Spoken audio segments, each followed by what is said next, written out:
Right, Discovery 4, as you can all see. Now this should be the same on the Discovery 3 as well. Discovery 3 and Discovery 4. We are going to talk about and do some taking apart of the door lock barrel, which looks like one of these.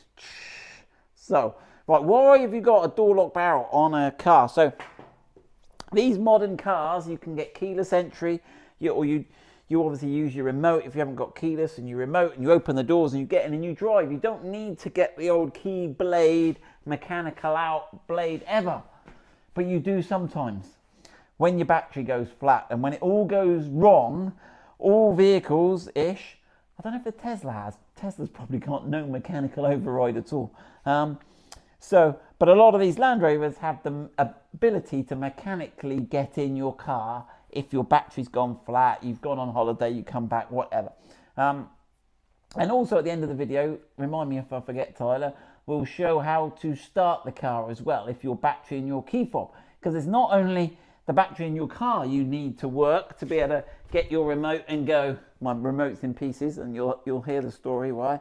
So if you go, jump, unlock, you need the battery in the car to be good to fire all the solenoids in the central locking, but you also need the battery in the remote to be good, and you need your remote to be generally in one piece to get in there. So it's not uncommon for you to need to get in this way. And how you do it is there's a little bit now on the Discovery 3 and 4, you'll have some sort of a contraption where the key will pop out the side, and we've done the other video taking all this apart. I'll put the link there, right? And then what you can do is you can get in here and you can open it up. So, right. But someone's written to us, Victoria and Adam, and said, well, look, we've got a disco, we've got a key, a remote, but the key blade, there's no key blade in it. So if we ever did have a fat battery, or a flat one even, you would be pooped. So let's have a look. So there is a little hole underneath here. Oh gosh. And then you can put it in there and push it up and then pull this off. Now, and that will release this is all designed with a little special release, and it will expose a whole world of joy. Not really, it just exposes a key barrel. And the idea being then you can, if this was still connected to you would put that in there, and with the leverage of this still connected, can I emulate that, Tyler? Possibly. I'll take everything apart. You would be able to lock and unlock. Now, it's worth checking these sometimes because sometimes they get stuck. Often these just live there. They never get used, or rarely get used, and they all seize up. So if you've got a spare moment of a weekend, just put some WD-40 or some white grease in there, check that works, and check you can get in and out your car. Now, some people have replaced the key fobs, and the keys aren't the ones that match the car and all sorts. So now is a good time to check. If you've got a problem with it, you can replace this key barrel. And the key barrel comes with, supposed to come with, where's our other key gone, Tyler? Oh yes, in the key fob. Oh gosh, this is a complicated video. We're a step ahead of ourselves. Yes, it's a follow-on. Right then. So you will get a key fob and 2 keys. And these keys, now, there are 2 versions of this. There is this version. There. And that's the cheap version.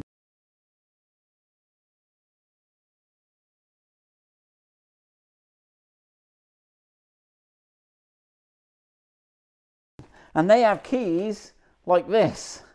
And they have another version which looks exactly the same, but the keys, I'm guessing, I've never had the money to afford to buy the flash version. I hope they come with keys like that, which you can see the difference there. And so this is the one way you have to redo it into that one. So I've suggested that why not buy the cheaper lock, because this bit's the same, okay, and then you can upgrade from that big chunky remote to this new slender one. The circuit board, you whip it out of there, give it a little file, pop, pop, and it pops into there. And I've done the video on that, which was the video I just linked to already. Yes, Tyler's nodding. Right, I'll struggle to get those back on. I've started it, so now I'll finish, Tyler. Hold on, there we go. Right. Anyway, like that. Right, so this key will go in here, and it will, look at that, open and close the lock. So, and that will get us in an emergency. So we are going to show you how to change this. So it's not that complicated. It's all about that screw hole there. Okay. Interesting. There's some maker's mark there. I took a picture. It's Huff or something. Never heard of them. But there you go. It looks like a Huff key. So right. So right. What are we going to do? So you need to have your car unlocked. You need to have removed this bit here. You then reveal. Oh, someone's coloured it orange. You've done that for me, Ty. What was that done already? God, it might have been a little orange fairy. The orange fairy, look, and this is rubbery, not plastic actually, so that's not too bad. You can get that one out yourself. There we go, yours will not be orange, hopefully. Right, let me reach over you, Tyler. Right, so in there, in the depths of there, you will find a Torx T20 that Tyler's reaching to get me. Now you've got to look, let's just have a look at this. Here we go, I'm all over the place. Tyler's going, keep still. Right, so you can see my lock is in the door here. Now, notice the angle that screw is going in at. It's not going in perpendicular, it's going in at some weird funky angle like that. So when you're going in here, you don't want to be going in square, you're never going to find it. You need to be going in that sort of direction. So let's have a look. And obviously,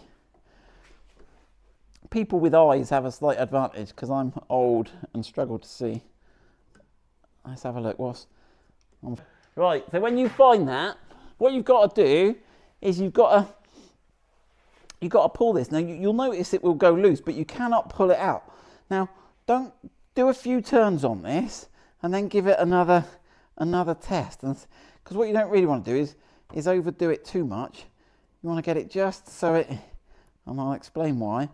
There's a possibility of losing the screw. There you go. Here it goes, and you can feel it, there you go, and it just comes. So if you look in there, you may be able to just see the end of the screw, Tyler. You use the light to get it right. You can just see the end of the screw in that little hole. You don't really want to take it out too far if you can help it. And that reveals that, and it's as easy as that. That one's out. Don't get them muddled up, like I nearly have.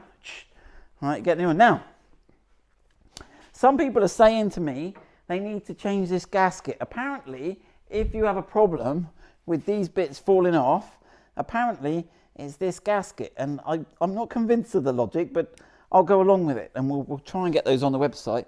Because we've looked at this, haven't we, Tyler? And it seems to click on by you hook the back under there, and it seems to do most of it's clicking onto that metal bit there. You can see that's how it clicks on there, look, and the back's under. So that's how that all works and how that clips on. So I'm not sure how much it's got to do, but if you did want to do the gasket while you're there, in for a penny, in for a pound, eh, Tyler? Get it all off. Get it all off. Right, you've got to fire this door handle this way. And we've got to open it a little bit or not. Oh, we did. There you go. Keep it flat, and right, and then you can do that, and then you can remove said gasket. So we'll have to. Did you look whether you could buy these on the parts catalogue, Tyler? Yeah, you can buy those. Are they extortionate or quite reasonable? Quite reasonable. Quite reasonable. Well, it depends how rich you are, I yeah. suppose. It's all relative, isn't it, Tyler? I consider a lot of money for not a lot of things. But it looks like there is some evidence of compression there, so it may well give you a better grip. Right, anyway, I've shown you how to do it if you want, and we will try and make them available on that. Right, how are we going to get those back in there? They should do. They got little spear heads on them. There we go. In you go. How complicated can I make changing a door barrel, Tyler? I think I'm well overcome. Right. It's one screw. Right, yeah, one screw. Milker, one, right, and then give it a little tap back. Oh, there you go. So yeah, it should, just double check that, it should clip freely there. Now, we shouldn't have to get this, because it doesn't, let me just explain. It's not, with this key, it always, you can only, you turn it, but you can't take the key out. You can only take the key out upright, and you can turn it back, but you can't take the key out. So it will always be in the same position you left it in. You can only take the key out with it upright. So you shouldn't have to do any lining up with this.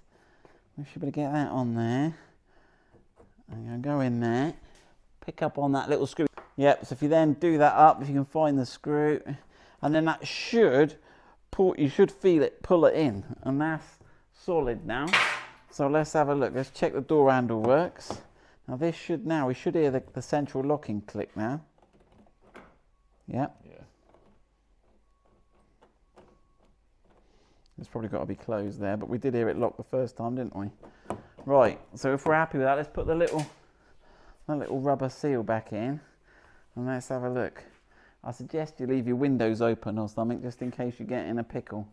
Right, put the window down, just in case we get in a pickle. Right, now let's have a look. Which ways?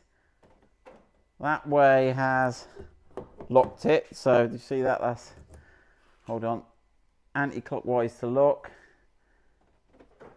Clockwise unlocks it. Anti-clockwise is locked. There you go. So that all works. Let's put that cap back on, Tyler, and we are done. We can go home for the weekend. Thank you very much.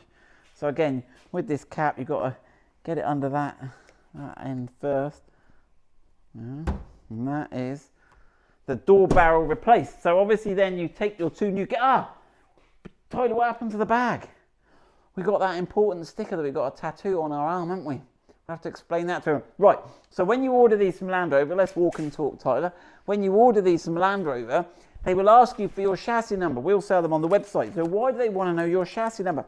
So that if you get in a pickle in the future, they will know what key you have, and they will be able to get a key for you. But you also get these stickers that say, detach, keep safe. Which must mean they were kind of intending you to do it yourself, Tyler, not just dealers, because otherwise the dealers aren't going to need that, are they? No. No. So when you keep that, if you then give that code to Land Rover, if you lose all your keys, they will be able to get you a new key. So I suggest you take a picture of it, tattoo it on your arm, do whatever you need. But that will give you the key code. So we'll put them on the website. But you will need to make sure you keep that. Don't leave it in the car or something, because that'll be no good to you. Right, that's that. Are we finished, Tyler? Have we done everything? What did I ask you to remind me at the end of the video? Starting the car, that's right. So, when you have your normal key ring, so say the batteries have gone flat, you've now flipped your key out, and you slide that bit there out and press that button, watch my other video. Then you can go up to the car, and what you have to do is you have to hold your key fob, but let me show you where.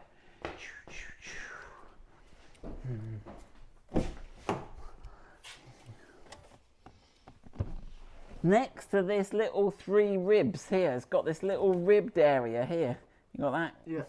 And then if you present the key next to that, even with a flat battery, that will allow you to start your car. And I proved this on the other video, didn't I, Tyler? Because I actually took the battery out of the remote control and showed that without a battery, you can position that there and start the car. So that's what you need to do. How to get into the car in an emergency, how to change your lock barrel, how to swap your keys, and watch my other video if you want to fit the slinkier key fobs to your Discovery 4. Good luck with that.